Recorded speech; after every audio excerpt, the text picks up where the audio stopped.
Hello, my name is Carl Booker, publisher of the Blackbook and producers of Black Video News. Today's presentation will be about the role players and their impact. Over 10 years ago, we started the Blackbook. With that, we documented and encouraged our community through our activities and our coverage. We will never be the same. You could assume I'm talking about 2020, but for us, it started back in 2007 through 2009. If you can remember, it started with the economic downturn of 2007 through about 2009.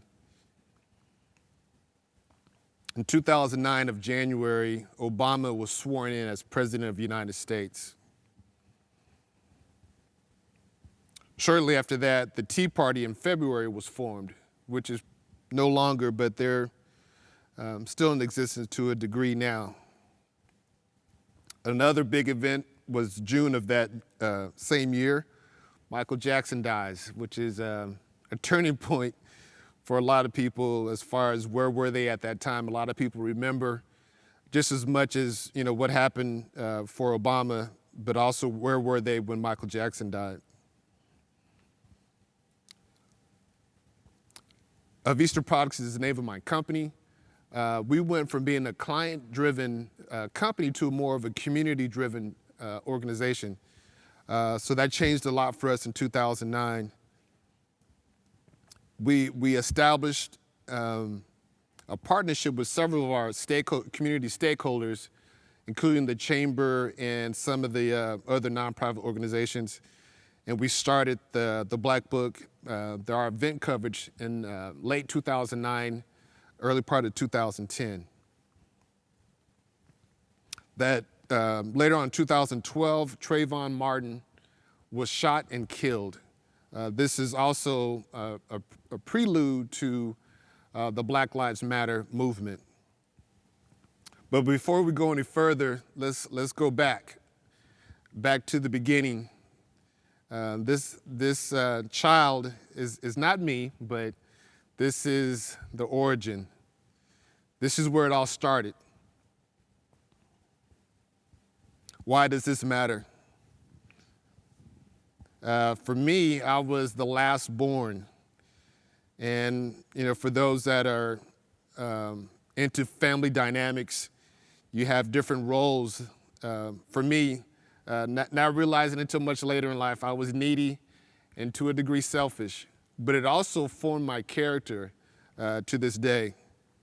Lastborns are typically independent and very creative.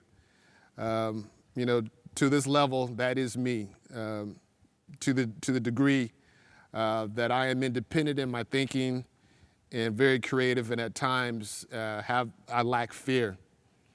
But also, I played a role. My role started to form in my family, my dynamic family. There was 4 of us in total, 2 other brothers, a sister, and myself. But at an early age, I found my role. I was a cookie maker. No matter what, if anybody wanted cookies, they pointed to me. They wanted to find out, is Carl gonna make cookies? So I knew early on I had a role to play. Even though I was the youngest, I was the official cookie maker. So it allowed for me to have a special skill set. Fast forward to teenager, I'm playing football, a flash of greatness. I'm an all-city running back from John Jay High School. I often joke with my daughters about how fast Daddy was and no one could catch him. But later on, went off to college, ran track at UTSA, stopped football. But when I didn't make the Olympics, I didn't know what to do. So fast forward, almost 20 years later, I'm into my small business, and I started to notice things that for years I kind of paid attention to, but didn't really know what was going on.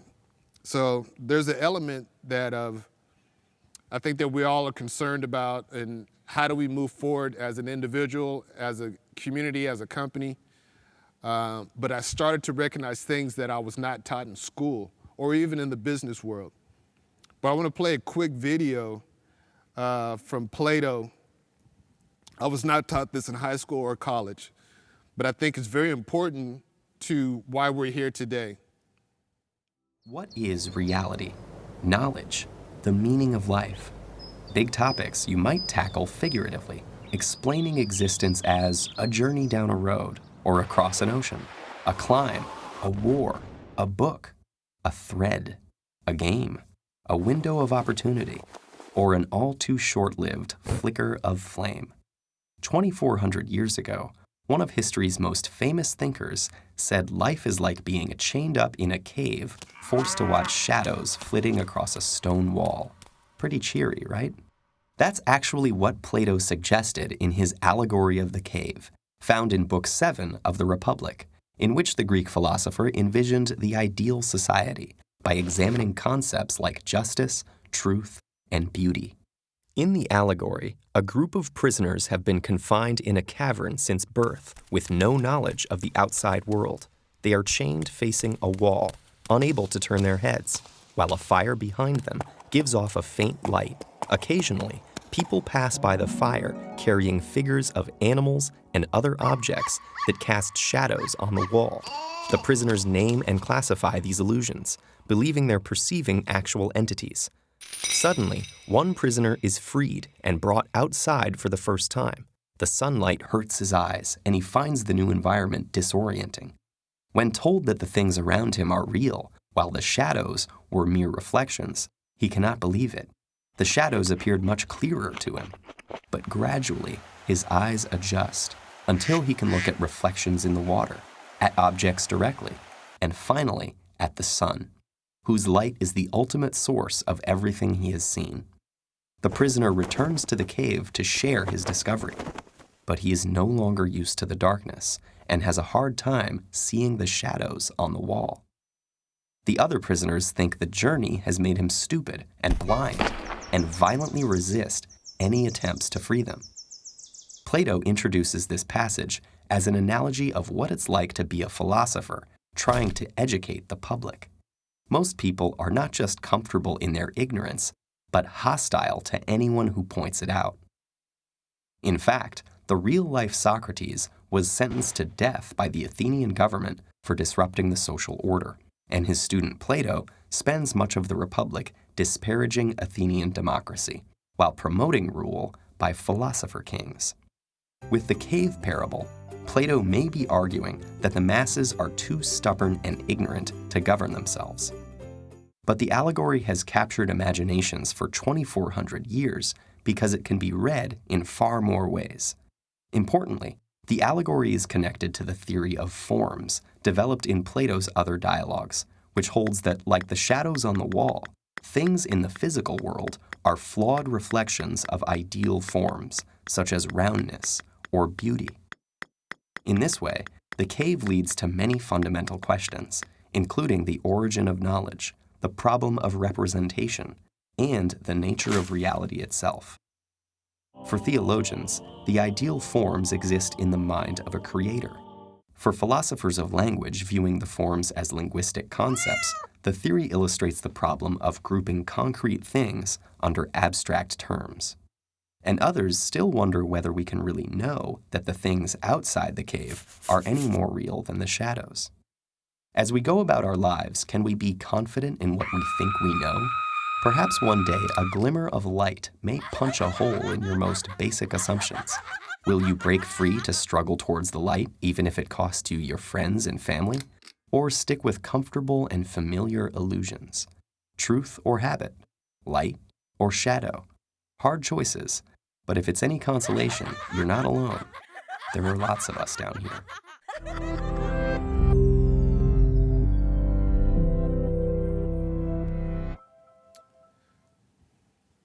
Plato's allegory is very vital to what we do here at the Blackbook. Part of our agenda is to document, complement and enhance our community. Over the years, we were able to document the Mlk March from its beginning, or from our beginning over 10 years ago. We wanted to, document it. For one, it's one of our major events. It's one of our top 10 events of the year every year. But I wanted to talk about the actual documentation of African Americans in San Antonio. If you look at this picture, this is a glimpse of what 200,000 to 300,000 marchers look like. If you look at it in totality, we might have anywhere from 80 to 90% of that audience is African American. That's a lot of people. It's also a lot of African Americans. But as we continue to do our research and market and be accountable to our stakeholders, things started to not add up. From 2017, Bexar County census have given us the percentages of the different cities throughout Bexar Metro. The total population of 2017 were almost 2 million. According to the census numbers, we're right at 211,526 African Americans if you include mixed race individuals. If you look at the photo to the left, that's right around 200 to 300,000. The question I want to ask, do you believe every African American in Bexar County was downtown? I don't believe it, not for 1 minute. As you know, we are marketers in what we do for the Blackbook. Our research has shown there's 600,000 African Americans in Bexar County, which is almost 3 times the recorded amount. So you can think about, okay, well, what's going on with the numbers? I know for my family, we've been here since the 70s. And as far as I can remember, my mother and father, I don't think they filled out the census. So we can assume we're not alone in this. So when we look forward and think about our community, San Antonio is growing, Bexar County is growing, even more so. A lot of the technology partners have moved here. Our numbers are great. One of the things that I enjoy, because I do travel quite a bit in the city when we cover events, but something as far as Stone Oak and as deep as Terrell Hills, Alamo Heights, you will find African Americans in your daily routine. I mean, you can't go anywhere and not see African Americans. So when you think about the numbers, 200,000, that's really not a lot of people in a city of 2 million, a county of 2 million plus.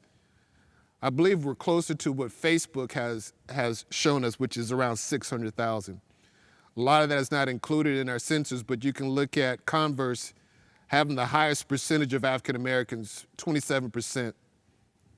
It's quite a bit, but there has been an exodus from the east side to Converse and Live Oak.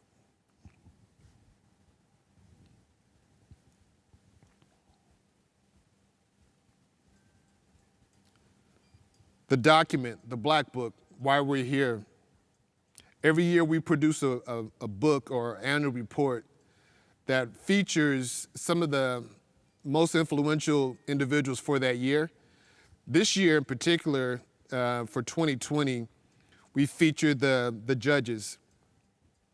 3 elected judges for the first time were elected in 2018. But now you'll see some of the coverage from 2020, including DreamWeek, and how we have here is Jason Pulliam, the first federal judge ever. This is a very historical event here with the Zulus with their New Year's Eve. And then also we have the AKAs and their new chapter. These events and activities is part of our job as stewards of the community. It's something that we enjoy. Like I said earlier before, we all have a role to play. It is our determination that we must seek individuals that can help us determine the role that we all play, and also the truth tellers, the storytellers, like in the cave. There's a bigger and better world out there if we go look. We all have a responsibility. I believe ours starts here with the Black Book. I encourage you to pick up a Black Book. I encourage you to go to our website, Blacks in San Antonio, and I encourage you, whether it's your home use or your business, to document your life. My name is Carl Booker. I'm the publisher of the Black Book and the producer of Black Video News, and I thank you for your time.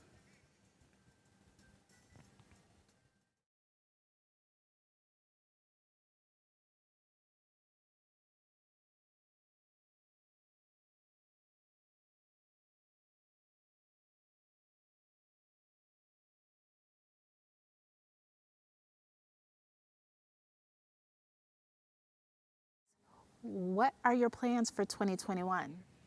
One of the goals that we have planned this year is to establish new standards and milestones.